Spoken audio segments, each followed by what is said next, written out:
Welcome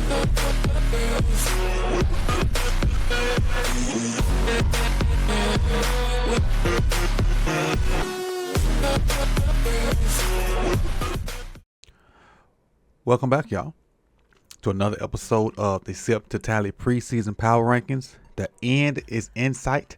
I can see the light, and we're closing in. Today, we're going to talk about team number 7. But before we do that, let's recap team number 8, who was the San Francisco 49ers, who, as we noticed, all of those defensive juggernaut positions they had have started to decrease because Brock Purdy has gotten paid. Quarterback position, 11. Running back, 15. Receiver, 6. Tight end, 8. Offensive line, 10. Defensive line, edge, 31. Linebacker, 3. Cornerback, 19. Safety, 18. Put them at 13.4444, leaving them at the number 18 in the power rankings in 2025. And I think the past 2 power rankings, they were top 3, if I'm not mistaken. Yeah, they were top 3. So they dropped down to 8 this year, and we'll see where they go for future power rankings depending on what happens in the coming years. Team number 7. Interesting. No matter where this guy goes, he's a builder of football teams.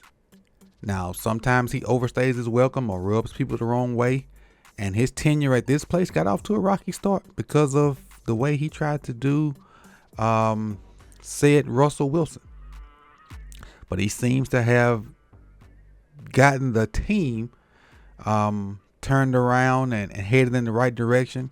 Has a young quarterback who's not necessarily a star yet, but is playing decent football, playing winnable football. And they are building the team in the right places, in my opinion. The trenches. Kind of like the Cardinals.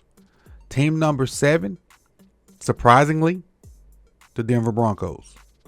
Let's get into who the Denver Broncos drafted to see how they look to build upon their 2025 campaign. Again, we have them at 7. Again, it's another surprise team, in my opinion. Once I clicked sort and saw them at 7, the eyes were like, wow. Okay, but it makes sense when you build in the trenches. It looks better. They started off drafting Jahdae Barron, looking for a guy to go opposite of the best corner in the game. We'll talk about him a little bit later. Second round, they got RJ Harvey from UCF, a guy I liked in the draft process, a guy who can do a lot of things, can run inside and outside, and can catch the ball out the backfield.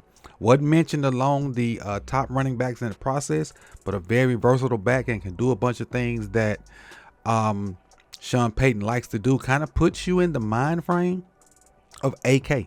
Not saying he can do some of the stuff AK can do down there in New Orleans, but he kind of puts you in that mind frame and kind of is like the back that Payton likes. Round 3, they got wide receiver Pat Bryant from Illinois. Also, they picked Savion Jones, defensive end from LSU.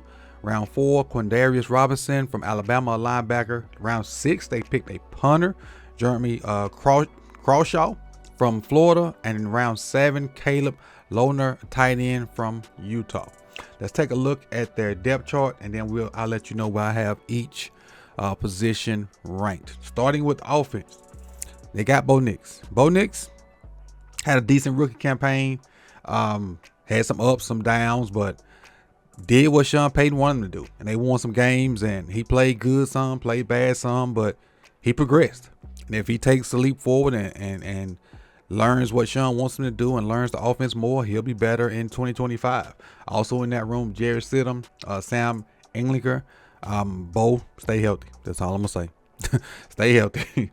Also, going to the running back room, they have RJ Harvey, who's projected to start. I don't know if he will, but they also got J.K. Dobbins from the Chargers, former Ravens as well.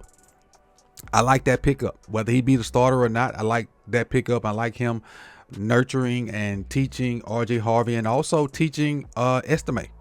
Estime could be that short yardage back, estimated from Notre Dame. This will be his second year. I liked him coming out of college as well.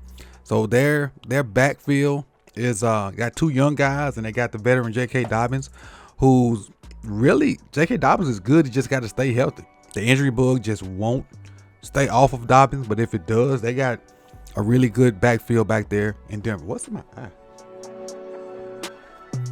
All right, at the wide receiver position, Cortland Sutton, who's been a rock for a number of years. Marvin Mims, who's came on, especially as a gadget person. Devon Vele, who I don't think they thought they were gonna get a lot out of him, but they got more than what they bargained for last year. Troy Franklin, if I'm not mistaken, from Oregon. It's a guy that played with Bo Nix, that has some chemistry with Bo. Pat Bryant, they just drafted. Trent Sherfield Sr., I think, came from Miami. They got A.T. Perry from New Orleans. I don't think A.T. got any time with Peyton when he was in New Orleans. A.T., I think, is in his third year out of Wake Forest, but I don't think he got any time with Peyton down there. So the wide receiver room is really top heavy with Sutton and Mims Jr., but leads me to the tight end room. I've always liked the matchup capabilities of Evan Ingram. He can do so much from the tight end position. He's really a big slot receiver, but listed as a tight end, and he can move and do things. When you put a stocky linebacker on him, especially if he catches you a man, he abuses them, and then he has the ability to find zones and make spectacular catches. I've liked Evan Ingram as a matchup nightmare for a long time at whatever stop he's at, and they got him in Denver just to add to that offense. Also in that room, Adam Troutman, Lucas Kroll, and Nate Atkins, but Evan Ingram is a step above all of those tight ends as far as giving Bo Nix another weapon. Their offensive line, which I think is where it's at for this team, Bowles, Powers, Wattenberg, Mertz, McGlinchey, that's 5 really good dudes, and if they stay healthy, that's where it's at, man. And Sean Payton has took the approach to build in the trenches, and I like it. So let's look where I have all these guys ranked. Quarterback 20, running back 29, young guys, and J.K. Dobbins with the injury bug. But if they stay healthy, I really like that room. Wide receiver 14, tight end 7, offensive line 5. Again, I like the offensive line, and building in the trenches is, to me, the best way to build your football team, because you can have, I ain't gonna say subpar skill, but you can have average skill. If your trenches do their job and are good, they can help your football team. Defensively, this team can be a very strong team defensively if all these guys click. They're a base 3-4 team, but again, we put them in nickel, and we know why I say it every day. But defensive starters, defensive end, Zach Allen, nose tackle, DJ Jones, right defensive end, John Franklin Myers. Weak side linebacker, Nick Bonito. Strong side linebacker, Jonathan Cooper. So that's basically the front 5 in that base defense. Them boys can get after it. If you don't know, they can get after it up front. They be what they supposed to be. They play hard. They play fast. They are physical. They get after it up front. Go to their linebackers. They picked up Dre Greenlaw. We talked about him yesterday, leaving San Francisco. And you add him to Alex Singleton, who, in my eyes, was already a solid linebacker. That's why they got 2 really good linebackers now. Then you go to the cornerback position. They draft their first round pick was a corner. You add him in the room with Pat Surtain, who is the best corner in the NFL right now. And if I'm not mistaken, this is the reigning defensive player of the year. I think that's right. He's the reigning defensive player of the year. You add Riley Moss to that equation as well, and you got a really good cornerback room. And then you go to the safeties. Hufanga, who I talked about yesterday. I liked Hufanga as a 49er. I like him even more as a Bronco with Greenlaw. Matter of fact, they got 2 former 49ers, Greenlaw and Hufanga. I like this defense. I like this defense to take the next step and be, do I want to call them elite? I don't put it past them being elite, man, with 2 solid corners, Greenlaw in the middle, Hufanga on the back end, and the way they get after it up front. The Broncos defense could really be elite. It really could be elite. Let's look at where I have them ranked. Defensive line edge 5. Again, I love the trenches, man. They're good in the trenches on offense and defense. Linebackers 9, cornerback 17. And that could go up, but Pat is the best corner in the league. Don't get it twisted. Safeties, I have him at 10. You've seen the position rankings from offense and defense. Let me know if I have a group too high or too low. And when you add all those numbers together, divide them by 9, it came out to be 12.88889. And the Denver Broncos are the number 17 on our SIP to Tally Power Rankings. So again, I appreciate you guys for coming out. You could have been anywhere in the world, but you chose to be here with me. Like the video if you like this content. Subscribe if you've not done so. Hit that bell so you can be notified when the rest of this content drops.